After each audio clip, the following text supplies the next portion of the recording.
खबरों पर विस्तार से बात करने का, और इसके लिए हम आगे बढ़ेंगे। मुख्यमंत्री की बात सबसे पहले करेंगे। झांसी दौरे पर हैं मुख्यमंत्री योगी आदित्यनाथ और उन्होंने वहां पर कोरोना के इलाज के इंतजाम देखे हैं। उन्होंने कोविड कमांड सेंटर का निरीक्षण भी किया। प्रदेश में 15 करोड़ लोगों को फ्री खाद्यान्न देंगे, ये भी उन्होंने घोषित किया है। अब तक 1,62,00,000 लोगों को वैक्सीन लगी है। 10 लाख युवाओं को अब तक वैक्सीन लगी है।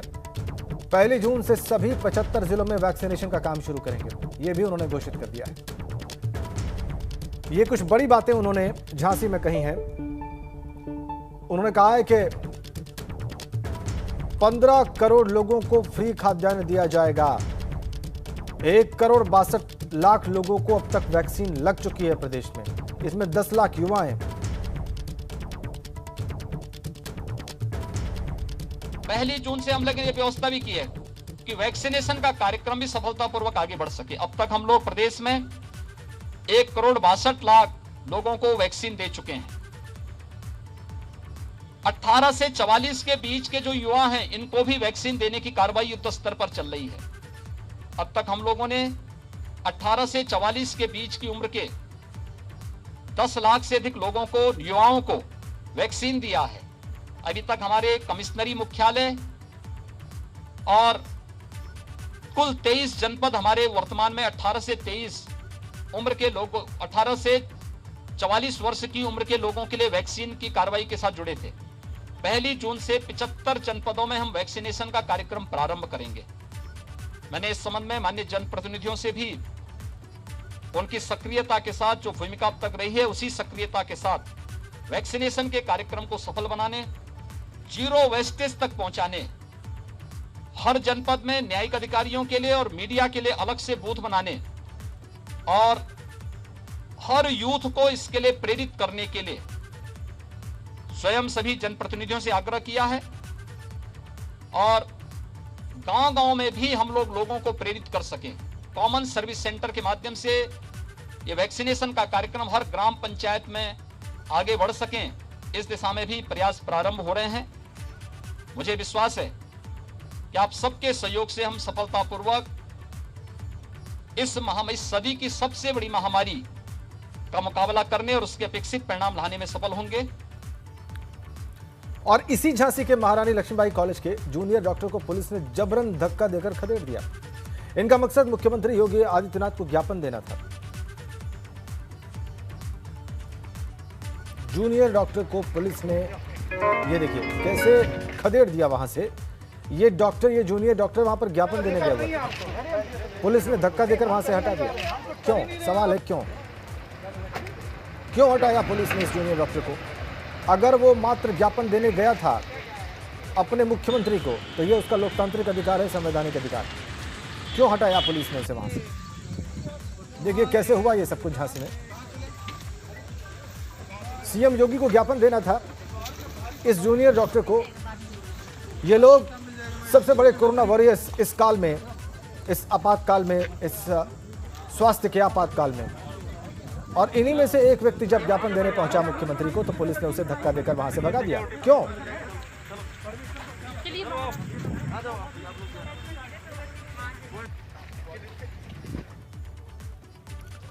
आगे बढ़ते हैं बात बाराबंकी की। बाराबंकी में कोरोना के कहर के बीच एक सब्जी मार्केट में जबरदस्त भीड़ दिखी।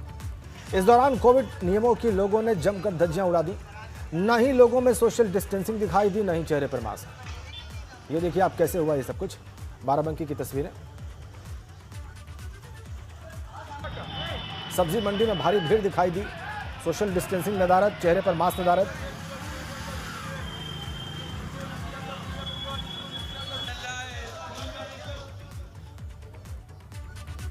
इधर वाराणसी में कोरोना के मामले में अभी भी कोई ऐसा शून्य दिखाई नहीं दे रहा है। अभी भी मामले सामने आ रहे हैं, लेकिन जनता है कि अपनी आदतों से बाज नहीं आ रही।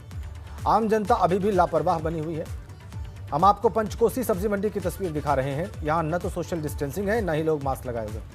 और इतना ही नहीं, इस मंडी से पुलिस की लापता, ऐसे यहाँ पे पुलिस लापता दिखाई दी जैसे उसका कोई रोल ही ना हो।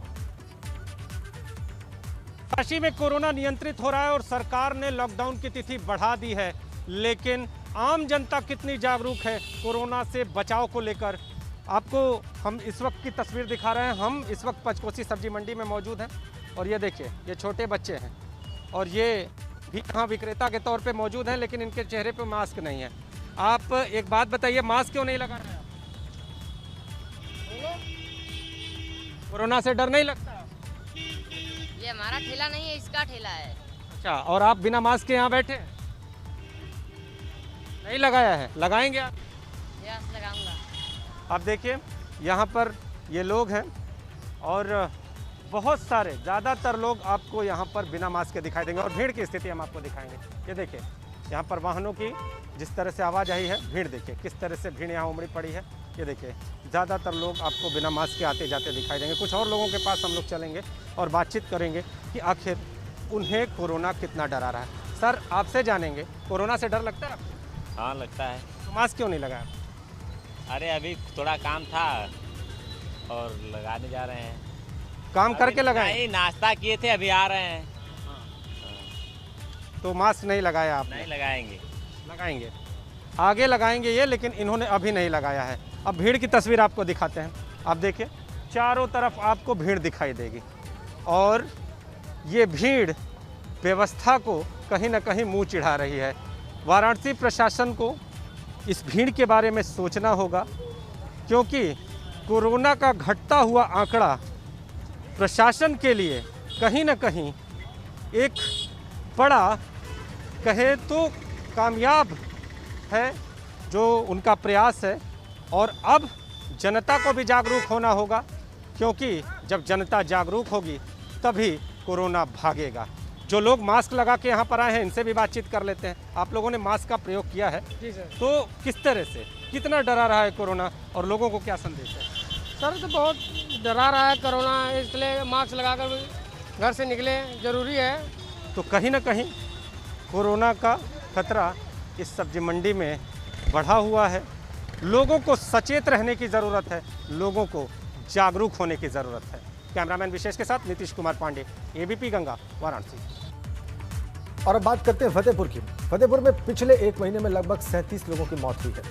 ग्रामीणों की माने तो मौत का कारण साधारण सी सर्दी जुकाम, डायबिटीज और अन्य कारण बताए जा रहे हैं। हालांकि हो सकता है कि सरकारी आंकड़ों में इनकी मौत का कारण कोरोना महामारी न हो, लेकिन कब्रिस्तान की गवाही इस बात को पुख्ता करती है कि इतनी मौतों की वजह कहीं न कहीं कोरोना जैसी महामारी ही है।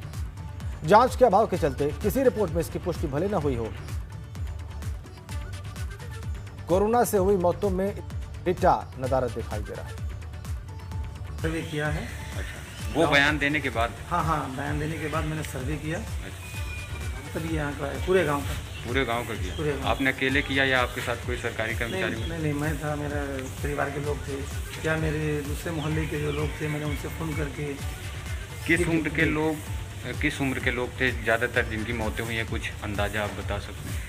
इसमें ज़्यादातर उम्र दराज लोग थे, कोई 80, कोई 90, कोई 85, कोई 70, 75, 60, ज़्यादातर लोग ज़्यादा उम्र के। ग्राम प्रधान का वक्तव्य सुना आपने। आगे बढ़ते हैं।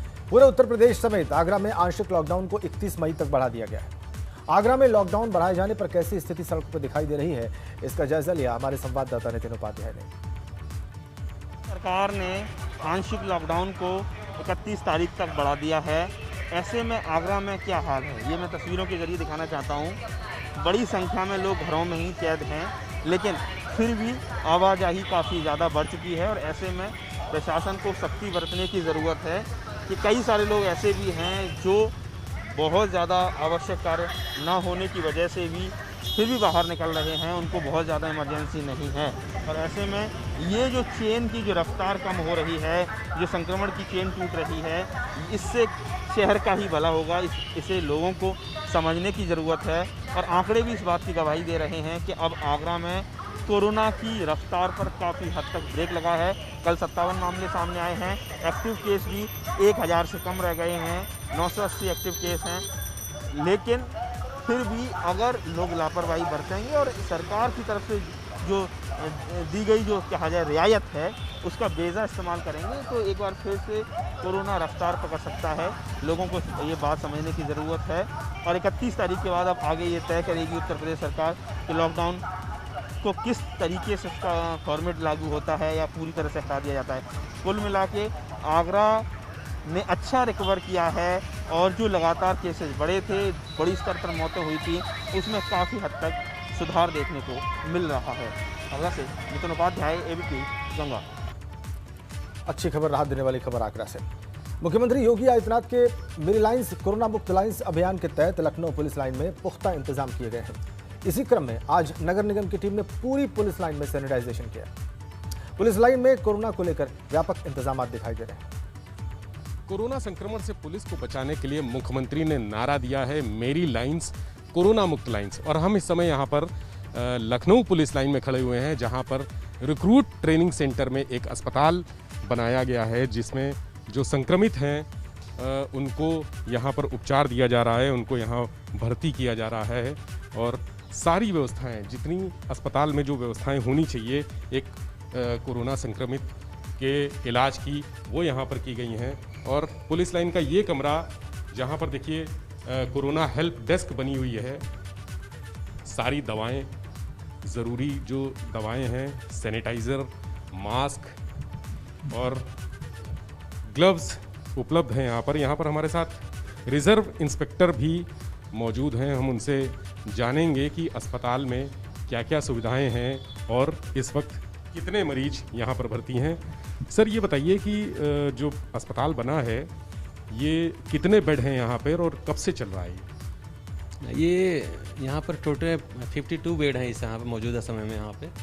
और ये कोरोना का दूसरा संक्रमण काल जब प्रारंभ हुआ था तो माननीय मुख्यमंत्री जी और माननीय डीजीपी महोदय और कमिश्नर साहब के आदेश से यहाँ पर कार्यक्रम हुआ था कि कोरोना को संक्रमण से लड़ते हुए जो हमारे जवान हैं उनको प्रारंभिक तौर पर इनको चिकित्सीय सुविधा उपलब्ध कराई जाए। तो ये स्थिति है पुलिस लाइन के इस अस्पताल में, जो रिक्रूट ट्रेनिंग सेंटर है। यहाँ पर जिस तरह से जो कोरोना संक्रमित पुलिसकर्मी हैं और उनके परिवार हैं उनका उपचार किया जाता है और 15 से 20 दिन के आइसोलेशन के बाद उनको छुट्टी दी जाती है। आपको ये भी बता दें कि जो गंभीर स्थिति जिन मरीजों की होती है उनको एक प्राइवेट अस्पताल में शिफ्ट करके वहाँ आगे का उपचार कराने के भी इंतजाम हैं। कैमरामैन राजू के साथ विवेक त्रिपाठी, एबीपी गंगा, लखनऊ।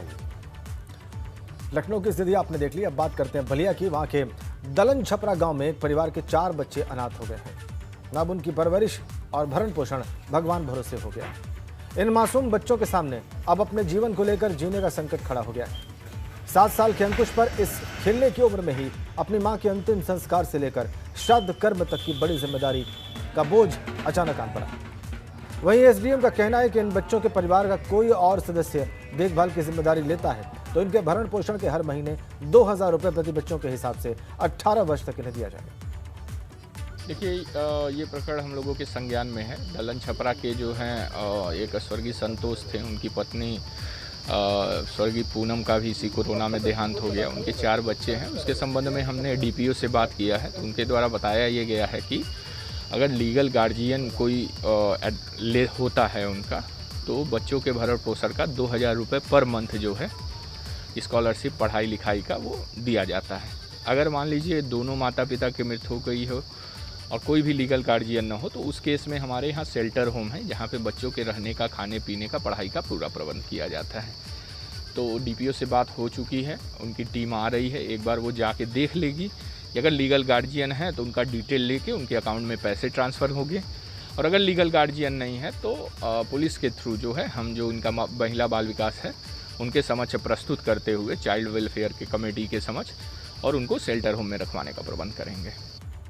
खबर आगरा से है। टिड्डी दल के अटैक को लेकर कृषि विभाग सतर्क हो गया है। आगरा और मथुरा में अलर्ट जारी कर दिया गया।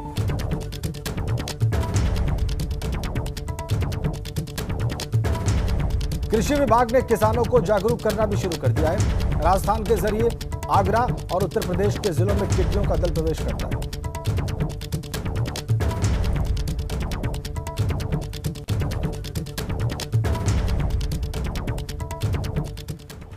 और बड़ी अपडेट अयोध्या से। 5 लोगों की हत्या के मामले में बड़ा खुलासा हुआ है। भांजे ने मामा और मामी और उनके 3 बच्चों की हत्या की। हत्या के बाद से हत्यारा भांजा फरार है। आईजी संजीव गुप्ता, एसएसपी शैलेश पांडे ने मौका मुआयना किया है। भांजे की छानबीन के लिए 5 टीमें गठित कर दी गई हैं। थाना इनायत नगर के खानपुर मजरे बरिया निसारू की घटना है। अयोध्या से खबर। थाना इनायत नगर क्षेत्र के बरिया निसारू गांव में श्री राकेश जी, उनकी पत्नी और उनके 3 बच्चों की हत्या हुई है। हत्या इनके साथ ही रहने वाले इनके भांजे के द्वारा की जानी बताई जा रही है, जो अभी फरार है। हत्या के पीछे के मोटिव के बारे में पता किया जा रहा है। तो ननिहाल की संपत्ति को लेके जो मनमुटाव है वो इसके पीछे का कारण बताया जा रहा है। इधर बिजनौर में चुनावी रंजिश को लेकर एक व्यक्ति की लाठी डंडों से पीट कर हत्या करने का मामला सामने आया है। गांव में प्रधानी के हुए चुनाव में वोट न देने को लेकर एक व्यक्ति की लाठी डंडों से पीट कर हत्या कर दी गई। इसकी सूचना मिलते ही पुलिस मौके पर पहुंची, शव को कब्जे में लिया और पोस्टमार्टम के लिए भेजा और पुलिस ने एक आरोपी को गिरफ्तार करके जांच पड़ताल भी शुरू कर दी।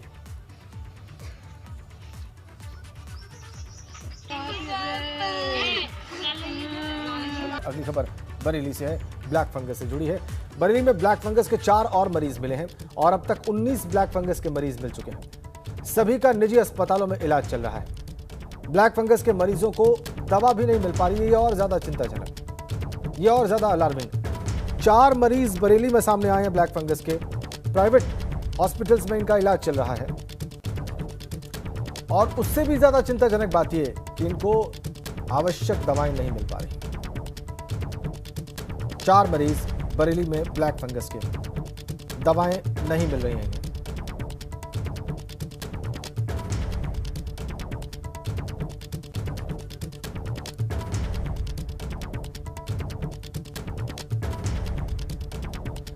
ब्लैक फंगस के मरीजों को दवा नहीं मिल पा रही है, ये शिकायत अब आम हो चली है।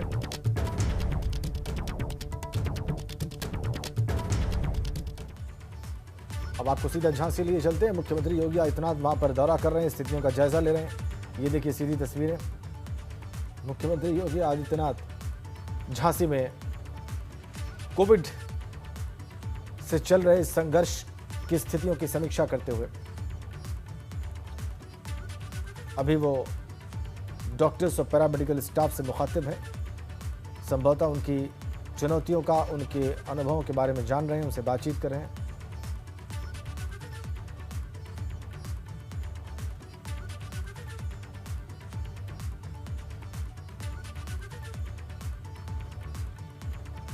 तो कुछ और लोग भी बैठे हुए हैं, संभवतः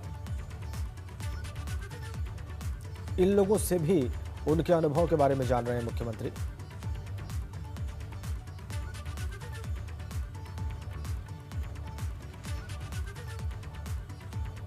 झांसी के दौरे पर हैं आज।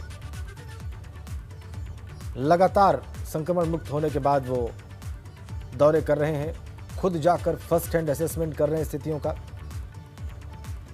औचक निरीक्षण करने के लिए गांव, कस्बों या फिर इंटीरियर इलाकों में भी चले जाते हैं। अभी फिलहाल झांसी की तस्वीरें आपकी स्क्रीन पर हैं। जनप्रतिनिधियों से भी बात कर रहे हैं, अधिकारियों को भी जरूरी निर्देश दे रहे हैं खुद पहुंचकर।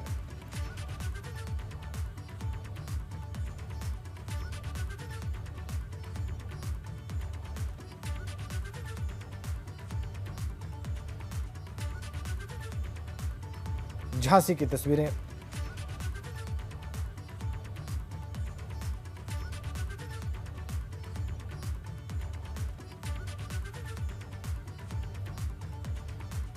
किसी गांव में इस वक्त मुख्यमंत्री झांसी के।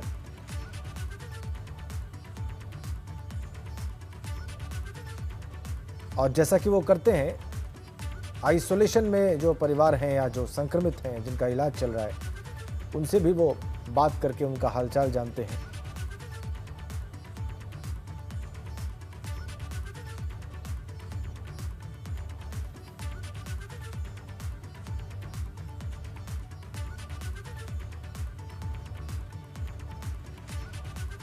झांसी की ये तस्वीरें आप सीधी देख रहे हैं मुख्यमंत्री के निरीक्षण की,